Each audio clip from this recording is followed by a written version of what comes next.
ताज्या बातम्यांसाठी ABP माझाला subscribe करा आणि बेल आयकॉन प्रेस करा। आणि इकडे परभणी जिल्ह्यात गोदावरीसह अन्य नद्यांना वाळू माफियाने अक्षरशः ओरबाडलंय। वाळूचे ठेके रखडल्यामुळे वाळू माफियांचं फावलंय। महसूल आणि पोलीस प्रशासन अर्थपूर्ण दुर्लक्ष करत असल्यानं वाळू माफियांची चांदी झालेली आहे।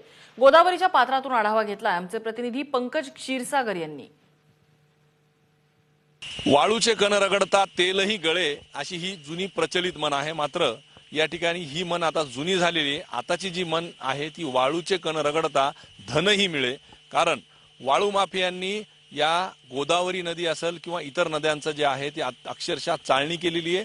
मोठ्या प्रमाणावर अवैध वाळू उपसा या नद्यांमधून केला जात आहे। मी सध्या परभणीच्या गोदावरी नदीवरील मैराळ सावंगी या ठिकाणी आहे। आपण बघू शकतो कशा प्रकारे या वाळू माफियांनी या गोदावरीची चाळणी केलेली आहे। हे रात्री 12 ते सकाळी 5च्या दरम्यान या ठिकाणाहून अवैध वाळू उपसा सुरू होतो आणि कशा प्रकारे ही वाळू अर्धवट सोडून हे ट्रॅक्टर या ठिकाणाहून गेलेलं आहे। या ट्रॅक्टरच्या चाकाचे या ठिकाणी आपण बघू शकतो की चाकाचे जे आहेत निशाण सुद्धा इथं आहेत। आता गोदावरी असेल, पूर्णा असेल, करपरा असेल, परभणी जिल्ह्यातल्या जवळपास 5 नद्यांना या ठिकाणी पाणी आहे। मात्र पाणी असताना सुद्धा अत्याधुनिक पद्धतीनं अनेक होडी लावून या नद्यांमधून वाळू उपसा केला जात आहे।